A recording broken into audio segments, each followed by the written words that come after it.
in a moment of gratitude. So welcome, Lori. Thank you, Linda. Welcome to all of you. Nice to see your faces and your names this morning on our first gathering of 2021. And reflecting back on a year ago, how we looked forward to 2020 and what a year it was. So here we are at the beginning of 2021 and stepping into the emerging future. So I invite us to get centered, and most of us are sitting in front of a screen, right? But I invite you to maybe turn a little bit to the side so you have some room in front of you. And feeling our centers, if we're sitting in our chairs, grounded in our seat, feeling our sitting bones on our chair, and maybe putting a hand on our heart. Taking a few generous breaths.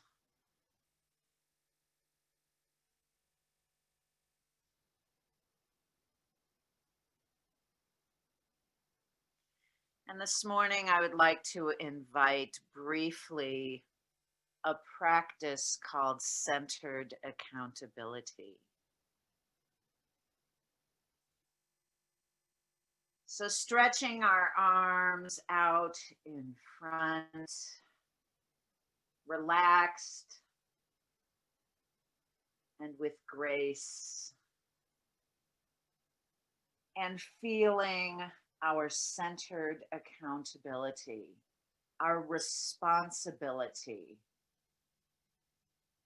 extending toward who and what we care about. And maybe leaning back a little bit. What does it feel like when we're sort of shying away from what it is we care about?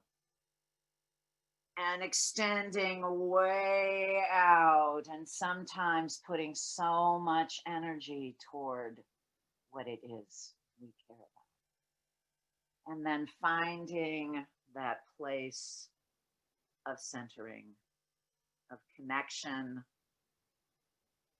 of being able to respond, responsible, and settling in to that place.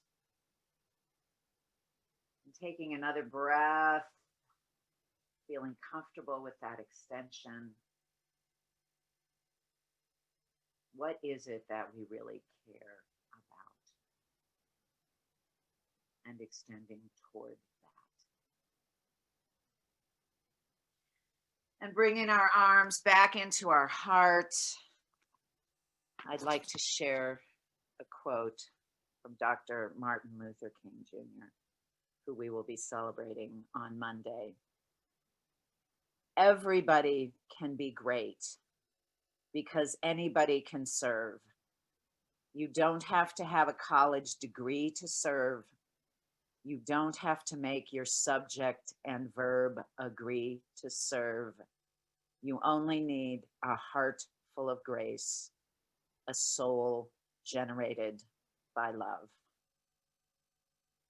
So gratitude to all of you, to all of us, for our service and the service that we have been able to attract and provide. Thank you all. Thank you, Lori. Thank you so much. I know you put a lot of thought and effort into that. It's very appreciated. And thank you again, everyone, for being here. And Lori, would you like to talk a little bit about our BFN program and some of the call to actions that we need? Yes, thank you. So I actually thought that quote was a perfect segue as we look toward our day of service on Monday. As Tracy reminded me, MLK Day is not really a holiday, it's a day of service. And this Monday, in fact, we are having an orientation and refresher for our new volunteer financial navigators that are coming on board. And for those who may not have been able to work with us for a while, or we're only doing callbacks versus really engaging with our clients with spending plans, etc. So we are, after we have finished our amazing CHAP effort, thanks to our team, we are really looking to re-engage our volunteer financial navigators. We still have hundreds of clients, callers on the line that we are going through call by call to respond to. And many of them are not only looking for rental and utility assistance, but need a variety of other supports. And we are particularly in need of bilingual volunteer financial navigators.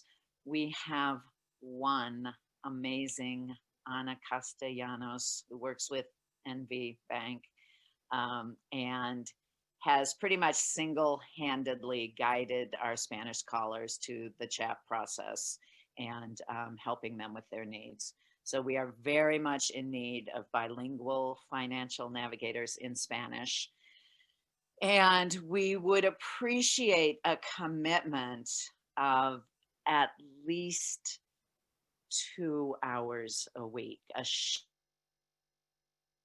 And that would mean that we would engage with you, give you some clients to work with, and you could work with those clients over time. But we need a sort of grounded landing place for our VFNs so that we are able to assign, we say, tickets, which are the clients these folks in need. And then you would be able to work with them over time for you that works and engage with them. That would be sort of a minimum commitment we would appreciate. And I just have to share what it really struck me yesterday and today, listening to these calls, is how little of a support system people have. People are alone, isolated, desperate, no basic resources. I mean, in terms of communication and computers and phones, and just as we are doing this work in 2021, if we can build systems of support for people where they feel that they have somewhere to go and someone to rely on, would be huge. Thank you. Thank you, Lori. And we will be reaching out to our partners to see if you can assist us in the bilingual volunteer area. Thank you. Carrie Kaiser, our CHAP administrator, if you'd like to give us a quick update, and then we'll turn it over to Mr. Berchtold. Okay, good morning, everyone. I just have a little bit of stats and data that I would like to kind of throw out there. We received our advance from Clark County Social Services on November 20th. And as you probably have heard, the program ended December 30th. So 5 weeks, 5.5, 6 weeks is all that we had to put out our grant of $1 million is what we actually received. We helped 153 clients in one way or another. We had 15 CHAP navigators is the what we called them, and they were the ones that actually worked with the clients. Most of these 15 had full-time jobs, so they worked from 5 p.m. until midnight sometimes, and on the weekends. Some of them were able to help only 2 clients, and some of them worked as many as 42 clients. So we really had some dedicated navigators. No money was sent out until December, December 3rd. And between December 3rd and December 20th, I think, we did 329 payments between landlords and NV Energy and Southwest Gas. So needless to say, you know, everybody was hands-on. And that was also during 2 holidays that everybody was trying to still, you know, work their family outings and stuff. So I think that I just want to kind of give a shout out to those people. But I also want to say that it was a group effort. And it was the way that Linda put this group together between the VFNs in the beginning that handheld everyone through applications, trying to get them in the hub, and then the chat navigators that had patience of a saint and hearts of gold, and then our bookkeeper that worked above and beyond to get those 329 payments out was amazing. I just want to say that we found out that we have around 136 more clients that are in our hub that we were not able to help, but that we are going to be transitioning them over to Clark County Social Services. We have a website that they can apply. Unfortunately, again, it's a brand new application. I've already spoken to Clark County to see if we could somehow, give them our clients that are ready to go with applications. And they said it's a whole brand new application process. So unfortunately, they will have to go to that hub. And just FYI, it's chap.clarkcountynv.gov. And I think the VFNs are going to be contacting these people, somehow transitioning them over there. So that's the one thing about OANV that I really like, is that there's lots of hands-on, not leaving the clients or anyone that calls in kind of hanging out there, not knowing where they're going to be going next or what they could do or who to talk to. And that's what I really like about OANV. But anyway, thank you, everyone. I think it was a successful, of the million, I guess I didn't finish, we spent $500,000. Unfortunately, we couldn't spend it all, but we still feel very like it was a success. So thank you, everyone. Thanks, Linda. Thank you so much. And yes, again, kudos to the team. I really feel like if you want something done, you organize this set of people that came together and made this happen. So big thank yous to everyone. With that said, Jim Berchtold, Legal Aid of Southern Nevada, has joined us today to give us some information on what's happening in the state of Nevada with evictions and anything else you think is pertinent. And if you guys have questions for him, feel free to stick them in the chat, or I'll, give you time at the end as well. So welcome, Jim, and thank you so much for always making time for us. Very appreciated. Sure, of course. Happy to be here. Good morning, everybody. So as Linda said, she asked me to give an update on what's going on with housing in Nevada. I think the last time we spoke, so we'll start with evictions. I think the last time we spoke, there was an order from the CDC that had come down preventing evictions, certain evictions, that was set to expire at the end of December. That order was really not working the way everybody anticipated that it would work. The courts had interpreted it very narrowly, so a lot of evictions were still being allowed, and it wasn't really having the kind of protective effect I think was intended. So, plus it was expiring. So mid-December, Governor Sisolak issued Emergency Directive 36, which included an additional eviction moratorium. The previous state moratorium that he had issued had expired some time ago. So he issued another moratorium. This moratorium will last until the end of March, until March 31st. The new eviction moratorium is based largely on the CDC order that was already in place. So that means a couple of things. It's not unlike Governor Sisolak's previous order, it's not an automatic protection for tenants. Tenants have to take some action to get that protection. So it doesn't automatically apply to everybody. And really, if there's any way you can get this message out, that's the message we've been trying to emphasize. Tenants are hearing in the news that there's an eviction moratorium, but that is true, but the tenant has to take some action. If they are eligible for the moratorium, they have to take some action to protect themselves. And even if an eviction is filed, they still have to file with the court and defend themselves in that case. Otherwise, the eviction is going to be granted.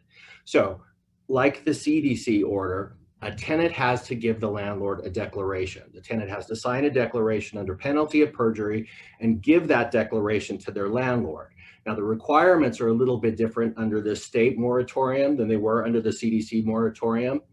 To qualify for the state moratorium, the tenant has to make less than $99,000 or $198,000 if it's a married couple filing jointly. So less than $99,000, they have to be in danger of homelessness, and they have to be unable to pay their rent due to some COVID-related reason.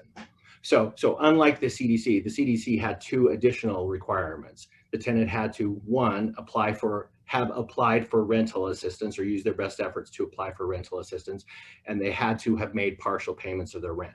So under the governors, those two requirements are gone, but $99,000, unable to pay rent due to some COVID-related reason, and in danger of homelessness or in danger of having to move into some kind of group living situation. So the tenant has to sign that declaration. The declaration is available on our website. They have to give that to the landlord, and that should protect them.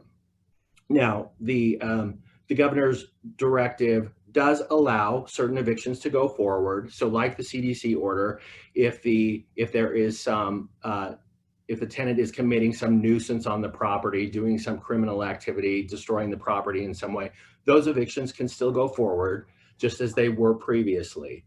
There are also a couple of interesting provisions in the governor's directive that if a landlord believes that the tenant truly does not qualify for the protection of the moratorium, in other words, that the tenant has lied on the declaration, then the landlord can give the tenant, when they give the tenant an eviction notice, they can give the tenant an additional notice and say, I intend to challenge your declaration. Yes, you have given me a declaration, but I intend to challenge it. And when they get to court, the landlord will have to prove that the tenant truly does not qualify for that protection. So hopefully landlords will take that seriously, because there is a penalty. If they do this frivolously, there is potentially a penalty that the court can sanction them.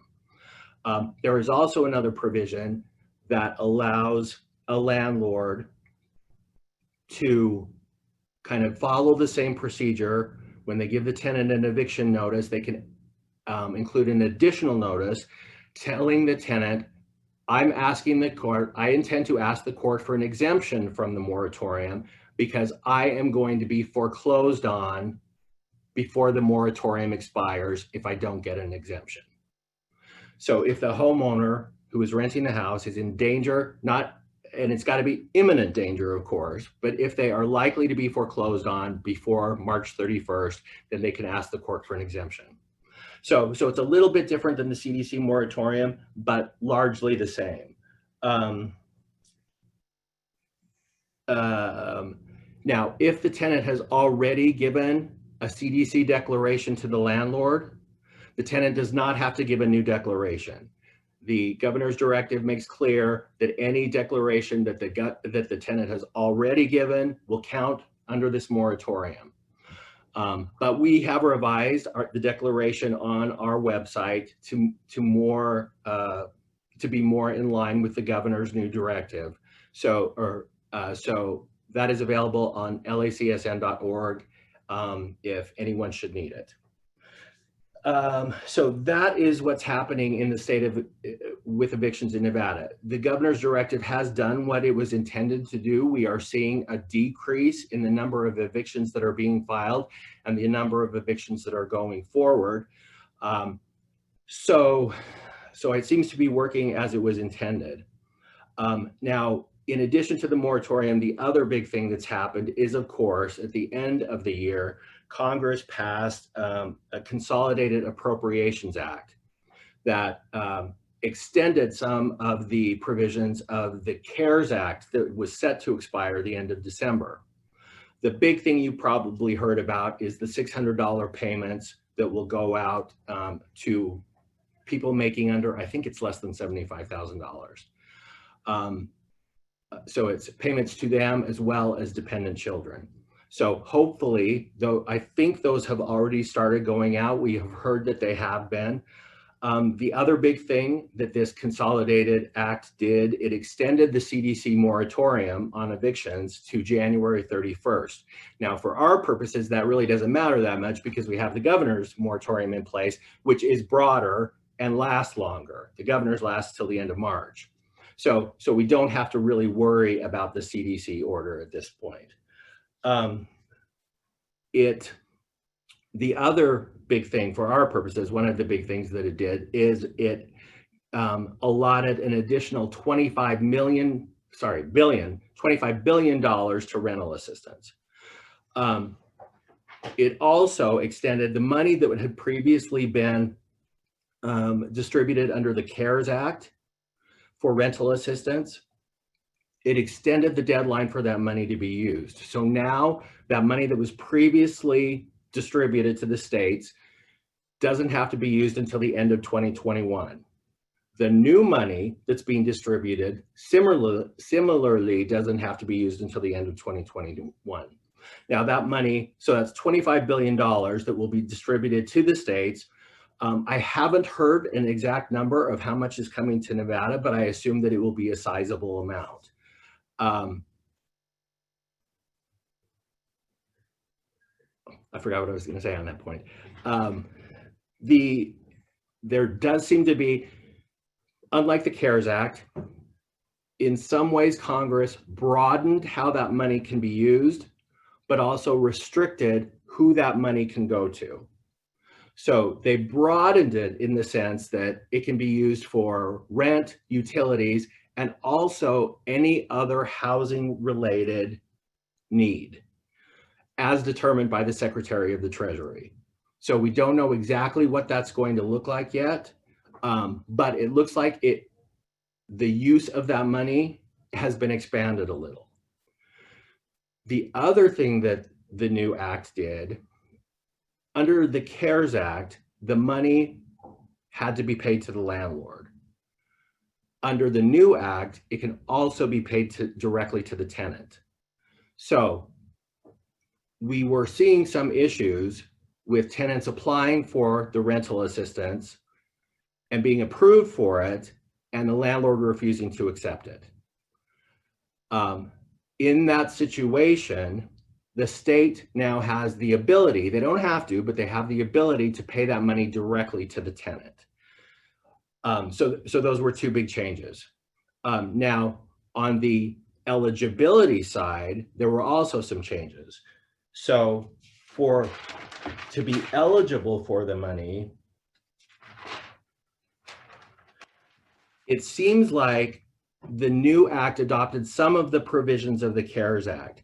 So you have to be unemployed or have a reduced income due to COVID. You have to be at risk of homelessness or housing instability. And you have to have a household income below 80% of the area median income.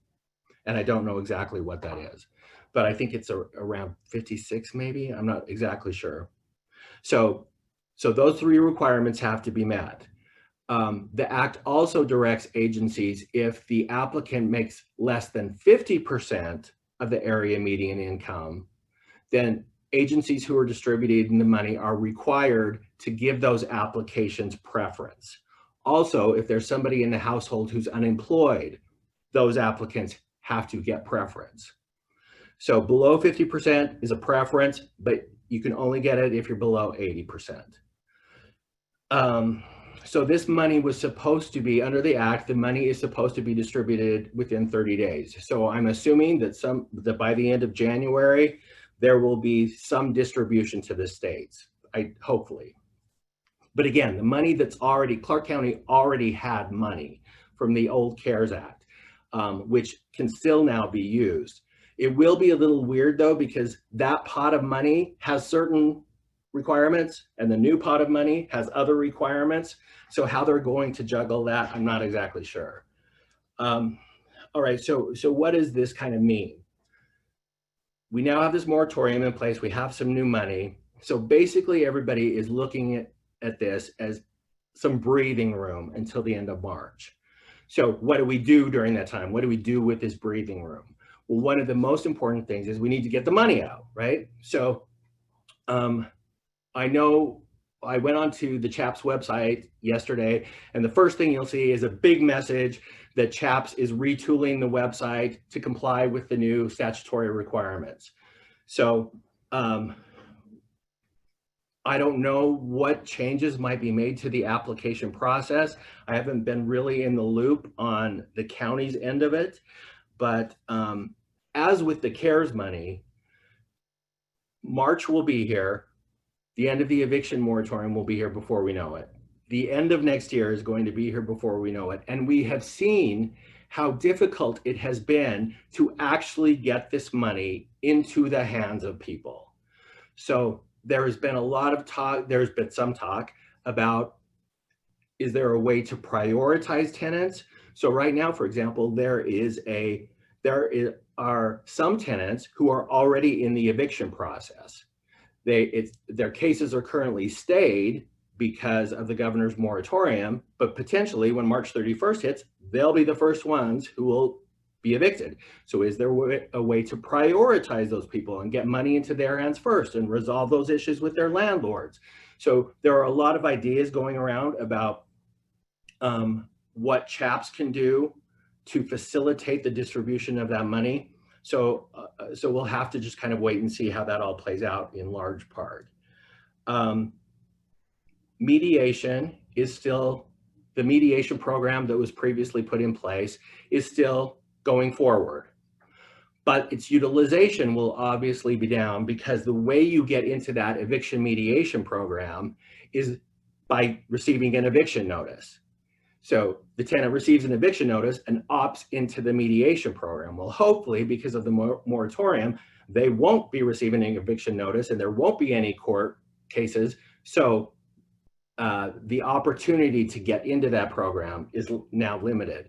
We've been in some discussions about how to address that. Is there a way to open that program up to make it more voluntary, where you don't have to be on the verge of eviction to utilize it, where you can, a landlord and a tenant can opt into that program? That's potentially something that could happen to utilize that program, because there are mediators who are excited to participate in this program.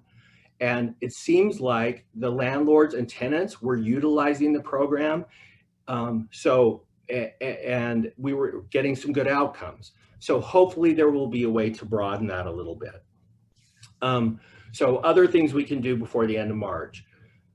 The Las Vegas Justice Court is sort of retooling how eviction hearings are held to try to keep people out of the courthouse.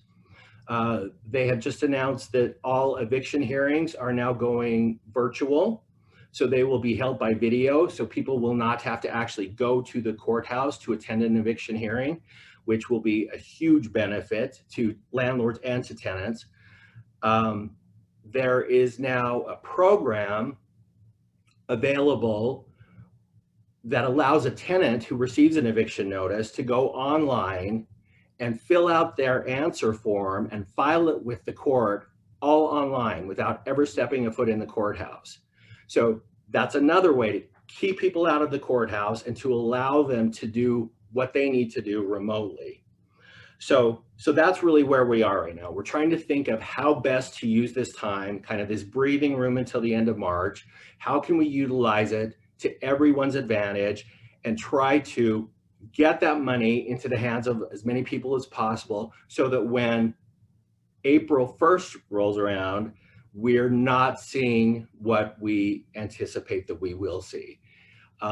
So that's sort of where we are. I can't think of anything else. There were also some extensions to under the new Appropriations Act. There were also extensions to unemployment benefits, which was a huge relief to many, many, many people. Not only were the benefits extended, but there was also an additional bump added on there. So hopefully tenants will be in a much better position to be able to pay their rent, ideally.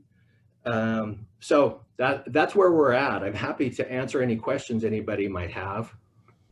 Thank you, Jim. That was a tremendous amount of really good information. And I have 2 quick questions, and I'm going to let anyone else jump in who wants to jump in. Obviously, represent Southern Nevada, Legal Aid of Southern Nevada. The new declaration, or the declaration that was modified on your site, can it be used statewide? Yes, yeah. The declaration that we're using now was actually attached to the governor's directive 036. So it's the declaration that the governor issued when he issued that declaration. So it's statewide. I'm not sure if it's widely available. It's available on the governor's website, but you kind of have to look for it. But it's easily accessible on our website. Great. LACSN.org, by the way. Thank you. I did stick your link in the chat for folks, for them to be able to access that. And I know that our VFN folks still refer to your self-help link in a lot of different other areas. And there was a question in the chat: is anyone keeping an evictions tracker for the state of Nevada? Great question. It's a great question. So the way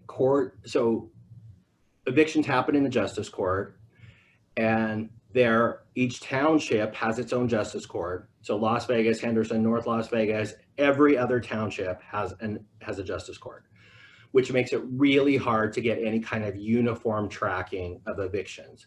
There are some really broad numbers that are reported to the Supreme Court, but they're not incredibly useful because it doesn't break the evictions down into like type of evictions or why the person is being evicted. So the only way for our purposes, what we usually do if we need to get numbers is try to go to the Las Vegas Justice Court and just ask them for numbers. So no, as far as I know, there's no big analysis of evictions. Okay, thank you. Anyone else with some questions, please feel free to jump in. Go ahead, Lori. I have a question. What we're seeing is folks did get money through the previous CARES Act CHAP funding and, still can't pay their rent. So now they are reapplying, and I understand that they can, but where might they fall in the priorities? Do you know? Obviously people still aren't able to pay their rent, even though they have gotten some funding previously. Sure. So right now, as far as I know, CHAPS has not set any priorities. It's basically first come, first serve. Okay. We are hoping that there's some way to modify that. For example, if a person has received an eviction notice, they should probably be prioritized above somebody who hasn't received an eviction notice. So we're looking at ways to hopefully modify the prioritization of those applications. But what you're talking about is really a huge issue that we've seen. We've actually seen issues, and this is not frequent, but we have seen issues where landlords have accepted the CHAPS money and immediately moved to evict the tenant, and which is really not the purpose of the CHAPS money, right? And they can't. They signed a document that says they want to evict for 60 days. Here I am saying they can't. They can do whatever they want, but okay, proceed. That's right. When the landlord accepts the money, they sign a document saying, I will not issue an eviction notice for 60 days and I will rescind any eviction that's already there. But that's tough to enforce. So the district attorney is getting involved in some situations, some of the more egregious situations, to try to at least claw that money back from the landlord. But those are tough, and that's a lot of work to put into something that shouldn't have happened in the first place, to try to unscramble that egg. So one of the good things about the new money, and I'm not sure if this was under the CARES Act, but it can also be money going forward. It doesn't have to be just back rent. It can also be months of additional rent. So if a tenant is in a situation where they're unlikely to receive unemployment, they're on the verge of having to pay next month's rent, why not include that next month's rent in whatever distribution is made, so that you're not in the situation where a tenant receives the money and, oh, my rent's due and I can't pay it. So now what do? I'm in exactly the same situation. And we think that's one of the reasons why landlords have been kind of hesitant to accept this money is, I already have the eviction process started. Why would I take the money when I know the tenant's going to be in the exact same situation? So that's one of the things I personally would really like to see is kind of more a closer look at sustainability and how to really not just pay the landlord and get that money into the hands of the landlord, but how to keep the tenant in the property. So hopefully that's one of the things that will be looked at. Excellent. Thank you. And Jim, on a previous, some other conversations we've had, we now know with the information you gave us that if the landlord is facing foreclosure themselves, they may have a way to opt out of the stay. Is there any program that's helping the landlords with their property tax payments? Because a lot of folks that are coming through Lori's side, the landlords are saying this is all great, except I still can't pay what I owe to keep my property up. Some of it's HOAs as well, and we know the stronghold HOAs have on our state. So I have heard of nothing along those lines. It may be that some HOAs are voluntarily doing some kind of forbearance program, which would be awesome. I haven't actually heard of any doing that, but it's possible. I don't know of any on the state level or the local level as far as property taxes. I don't know whether there are any programs like that. One thing that was a little disappointing about the Appropriations Act that was passed, it did nothing for homeowners. Nothing. There was no mortgage assistance. There was no extension of the forbearance that was the foreclosure moratorium that was previously in place was not extended under that new act. It was silent on homeowners. But some of the agencies, Fannie Mae, Freddie Mac, the VA, I think, and FHA, have extended on an agency level, they have extended those moratoriums, at least for Fannie Mae and Freddie Mac properties, they have extended those until the end of January. But what happens then, I don't know. And now, if it's a Fannie Mae or Freddie Mac property, the homeowner, the payments that were missed have to be added to the back end of the loan. So there's no balloon payment that the homeowner is going to be facing. But if they're still unable to make their mortgage payment, there's really no relief for them right now. And if they're not a Fannie Mae or Freddie, they're not a federally backed property, and the lender is doing a program voluntarily, then what the repayment looks like, or whether the lender would be willing to extend some kind of forbearance period, is totally up to the lender. interesting. Thank you. I just can't, I sit here and think, okay, what are we going to do when we get the 500,000 people on the streets for evictions? If the numbers, if we go to the worst case scenario. Well, and foreclosure is going to be a problem. So assuming the maximum time that a homeowner could get a forbearance was a year. So assuming that the homeowner requested the forbearance in March, those forbearances will be expiring in March of 2021. And the last thing Nevada wants is another foreclosure crisis. So I don't know whether under Biden just proposed his COVID Relief Act. I haven't looked at the specifics of that to see whether he's proposing some kind of homeowner relief or mortgage forbearance. But it's definitely something that needs to happen.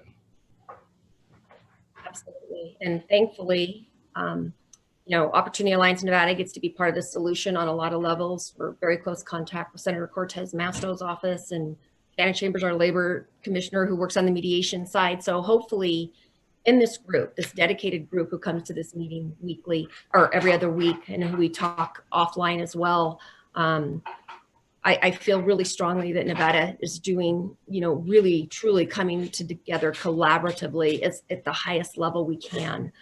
So big thank you across the board to everyone who's doing that.